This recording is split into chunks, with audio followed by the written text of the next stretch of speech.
창세기 21장 15절로 창세기 21장 15절로 17절까지 말씀을 19절까지 말씀 보시겠습니다. 저와 여러분이 교독하시겠습니다. 교독 같이 제가 먼저 말씀 다 찾으신 줄 믿고 말씀 시작하겠습니다. 21장 15절부터입니다.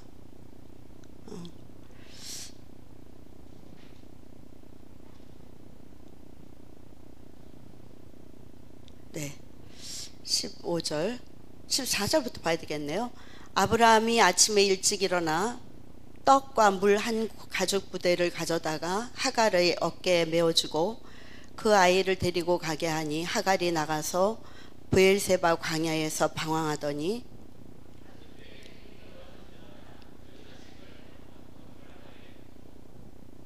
이르되 아이가 죽는 것을 참아 보지 못하겠다 하고 화살 한바탕 거리 떨어져 마주 앉아 바라보며 소리내어 우니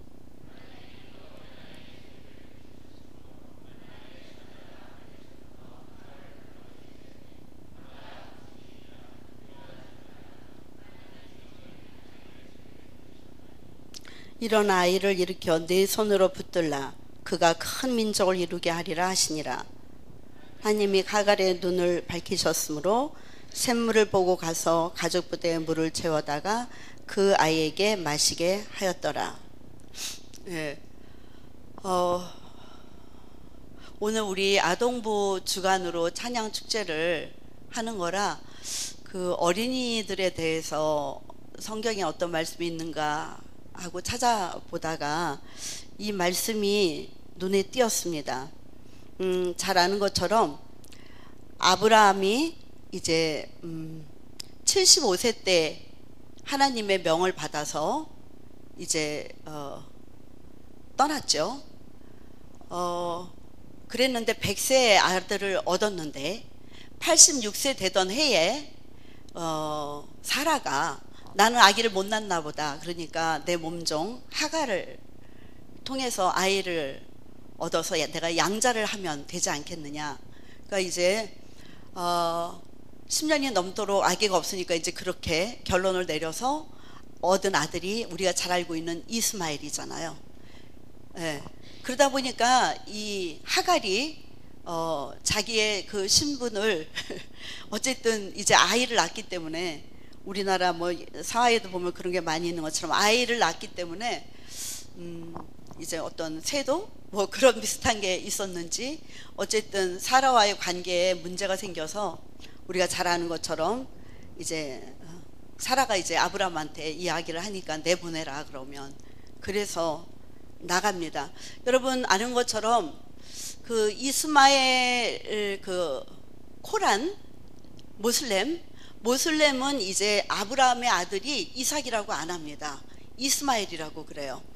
그런데 그 달밤에 이렇게 달 뜨는 밤에 나갔는가 봐요. 그래서 그 회당 있죠. 그 이슬람 사원 꼭대기에 보면 이렇게 초승달이 딱 하나 있죠.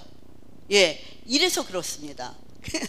이래서 어쨌든 사람의 방법으로 한 거에는 반드시 그런 부작용이 일어납니다. 그래서 오늘 우리 어린이 아동부 주간으로 찬양 예배를 드려줘서 너무 감사한데 제가 잠깐 착각을 하고 아동부는 하나도 없는 것 같아서 근데 이렇게 같이 해줘서 너무 감사합니다. 보이지 않게 연습을 한 걸 잘 몰랐습니다.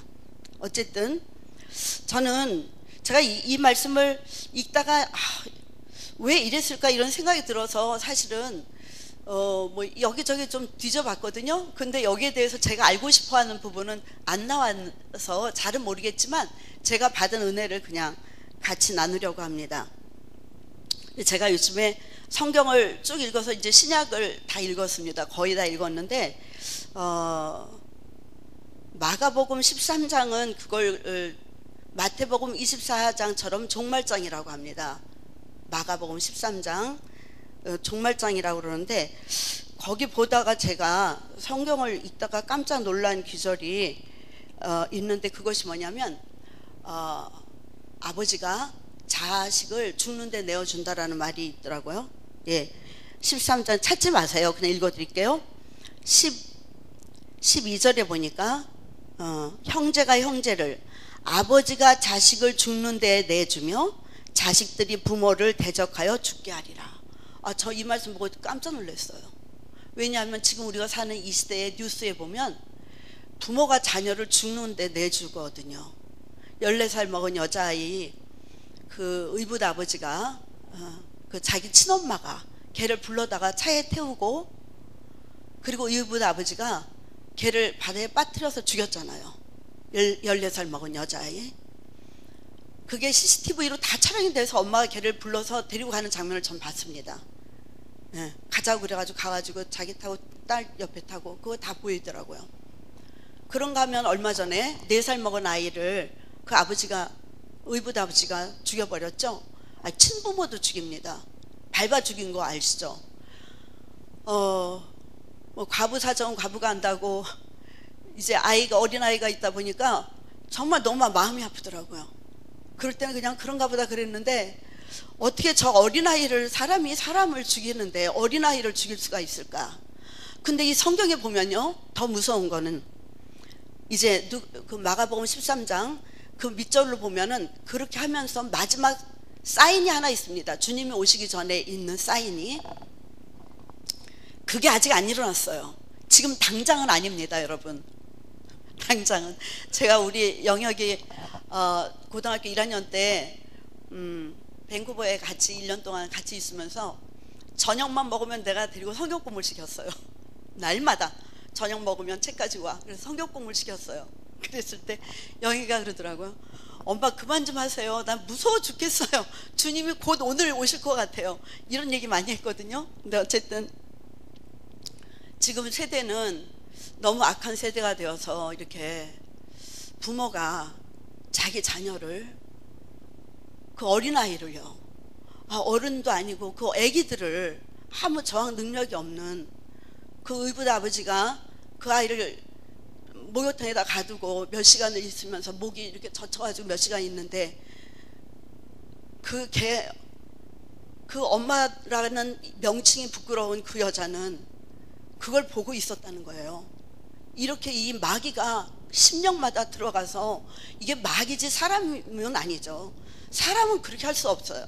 마귀가 지배하는 이 세계에 정말 이 말씀의 순서로 보면요, 성경은 시간 순으로 다 쓰인 건 아닙니다.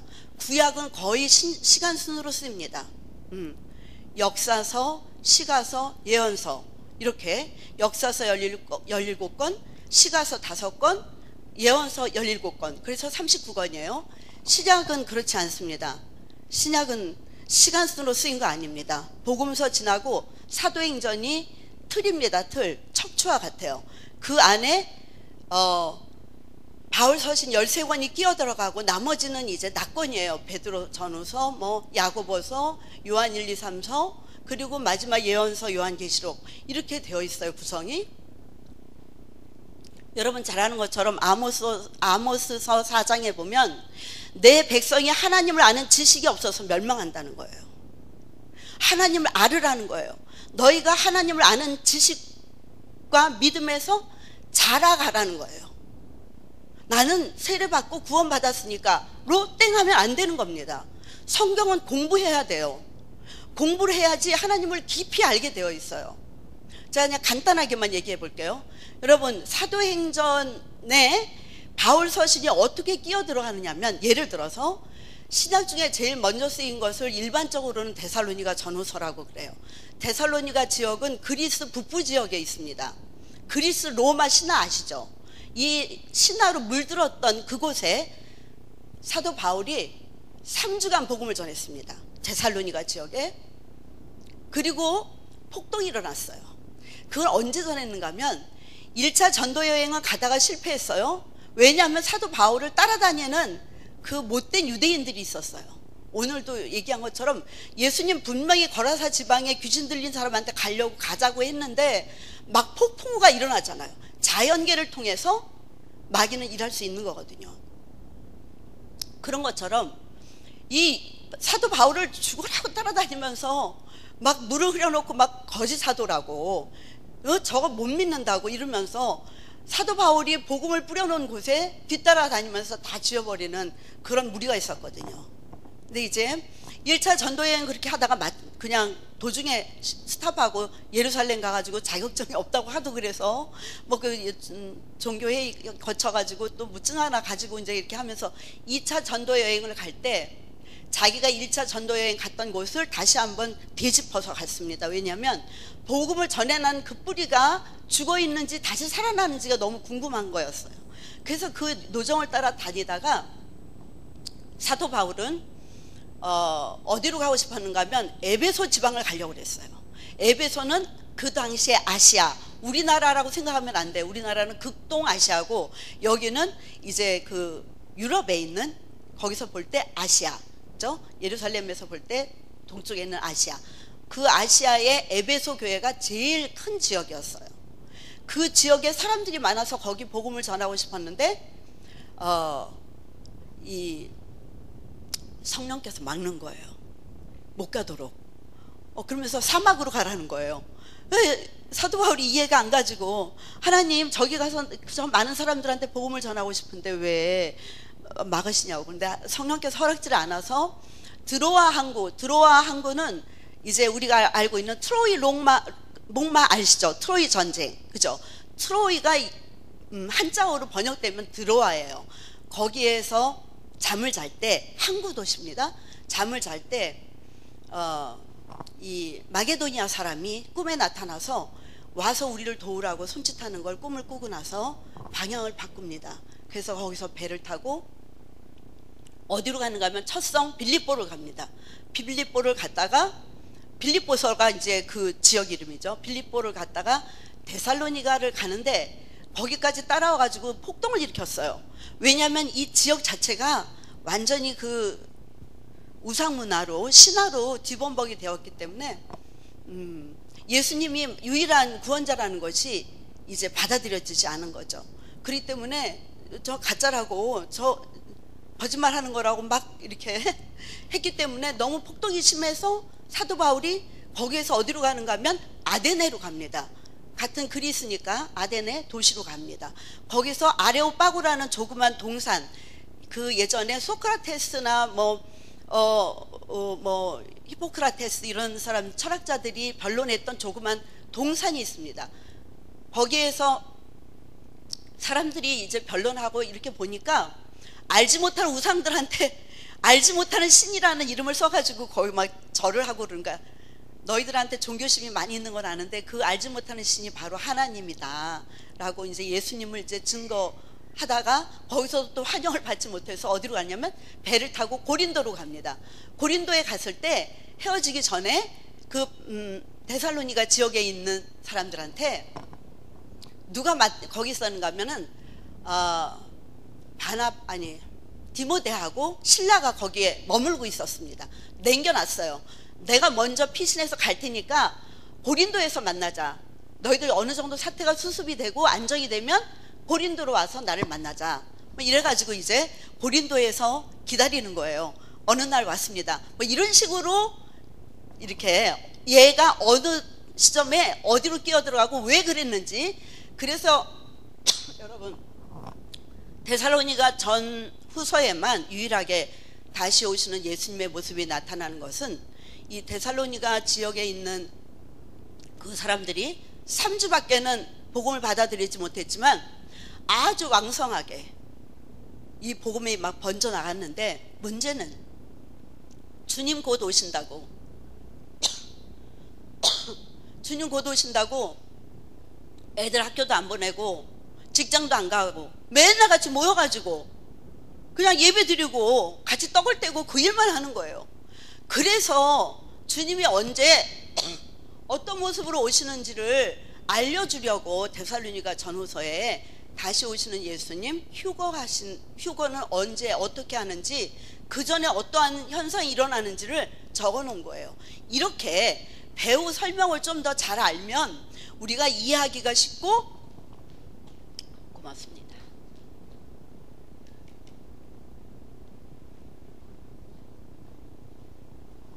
하나님이 우리를 얼마나 사랑하시는지, 하나님이 무엇을 정말 기뻐하시는지 이렇게 깊이까지 알 수가 있습니다. 그래서 11월 첫 주 1시 반부터 오후 1시 반부터 2시 반까지 할 예정입니다. 시간은 상황 봐서 바꿀 수 있는데 이제 목사님께서 허락하셨기 때문에 제가 왜 이런 말씀을 드리냐면 여러분을 초청합니다. 제가 잘 알아서가 아니고요, 이것은 누가 먼저 들었느냐 못 들었느냐의 차이밖에 안 됩니다.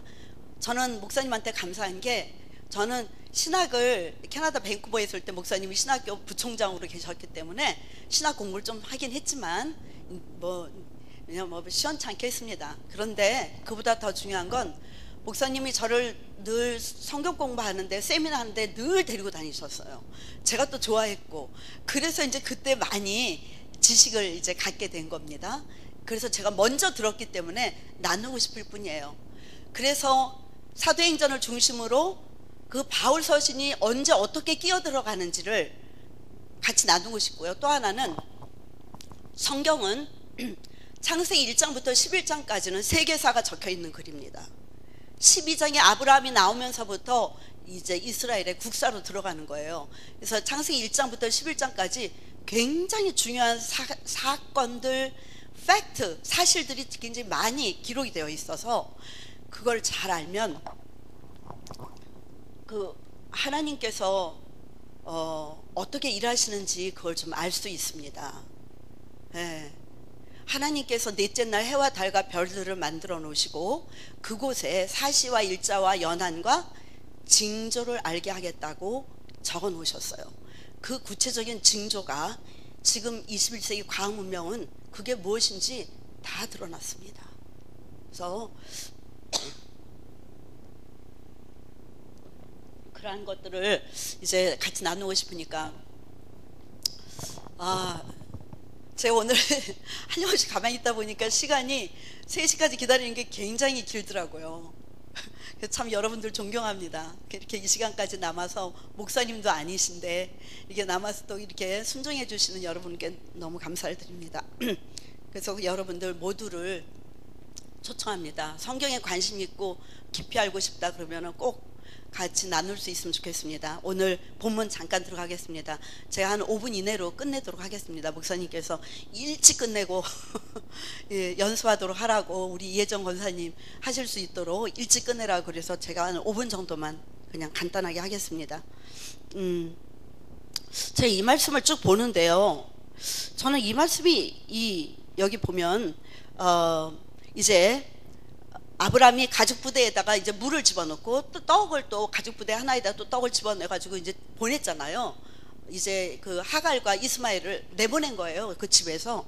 그랬을 때 이 하갈이는 몸종이었는데 아브라함이 하나님의 사람으로 정말 그런 걸 다 보지 않았겠어요? 그런데 아브라함과 함께 있을 때 하갈은 그 하갈의 믿음을 표시는 안 했습니다.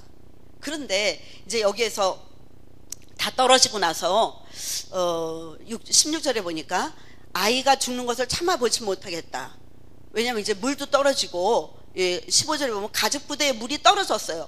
사막인데, 여러분 목사님께서 지금 내년쯤 성지순례를 갈 계획을 가지고 계세요. 왜냐하면 내년이 우리 어쨌든 7주년 해가 되잖아요. 그렇기 때문에 이스라엘만, 다른 나라 가지 말고 이스라엘만 가야 되겠다. 그래서 목사님은 지금 암암리에 이렇게 준비하시고 때가 되면 아마 여행사에서 와서 얘기를 할 거예요.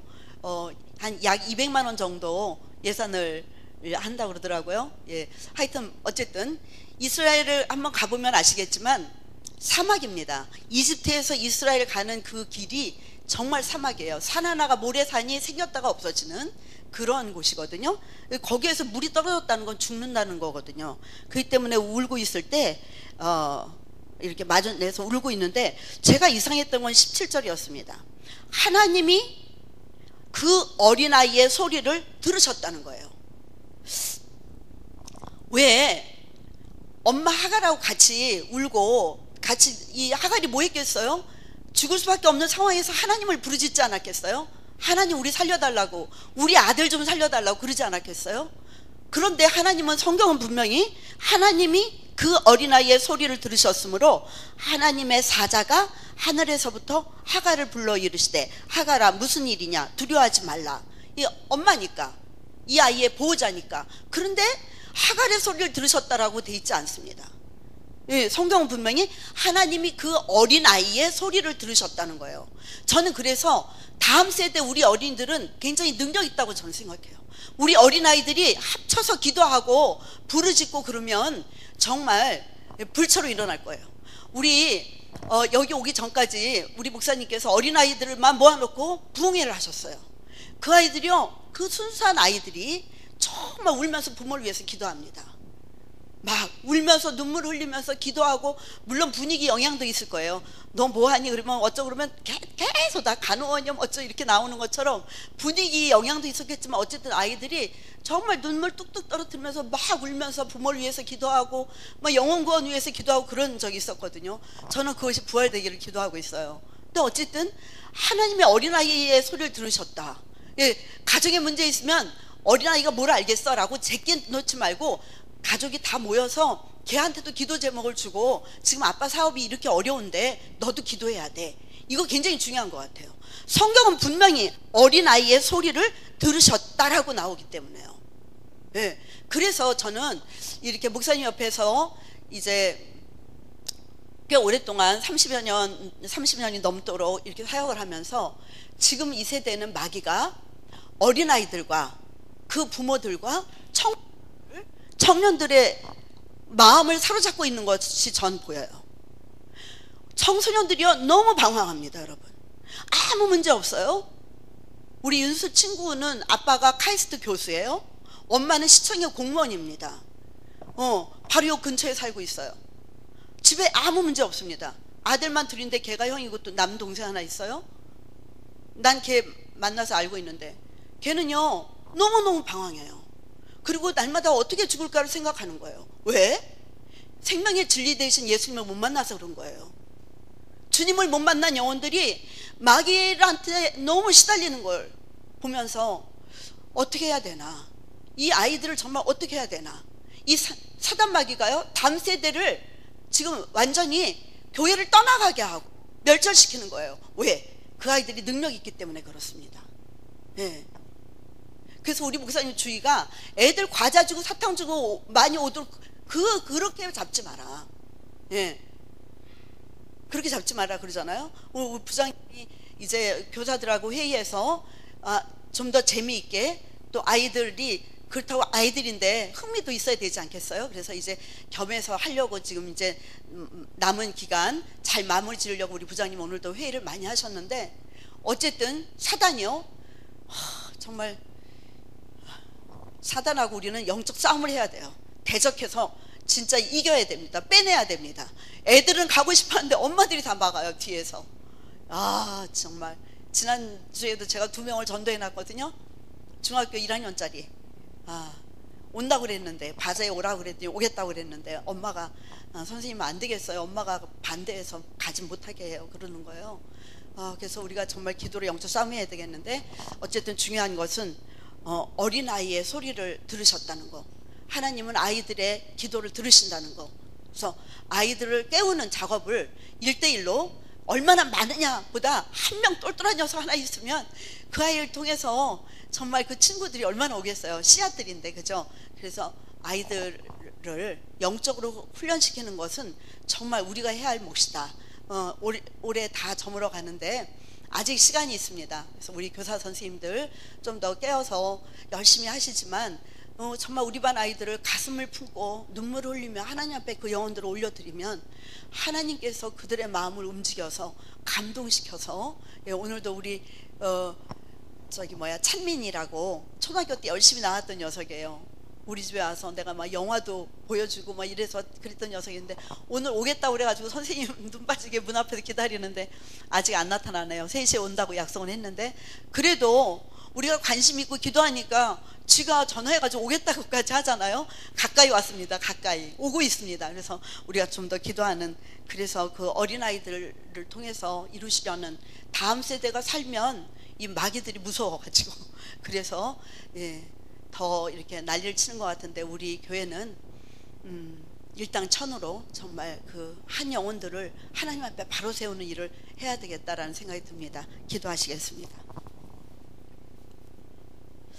그 어린아이 아무것도 모르는 것 같지만 그들의 영혼이 맑고 깨끗해서 하나님을 정말 인정하고 하나님 앞에 부르짖는 그 아이의 소리를 들으신 하나님, 우리 대한민국이 그 어린아이들로 하여금 다시금 살아나는 역사가 있기를 원합니다. 어린아이를 통하여 그 부모가 전도돼서 새 생명을 얻게 하시고, 아버지 하나님 그 학교가 그 친구들이 변화되어서 우리 대한민국이 변화될 수 있기를 소원합니다. 오늘은 아동부 주간 찬양 축제로 우리가 하나님 앞에 찬양을 올려드렸습니다. 아버지 하나님, 해가 거듭될수록 주님 예비한 그 영혼들을 저희가 기다리며 기도하며 기대합니다. 성령님께서 역사하시고 은혜로 붙잡아 주셔서 다음 세대들로 차고 넘치는 정말 좋은 소망과 영원한 위로자 되시는 우리 주님께 감사하는 날마다의 삶으로 이끌어 주시기를 참 좋으신 이제 곧 오실 예수 그리스도 이름 받들어 감사하며 기도했습니다. 아멘. 우리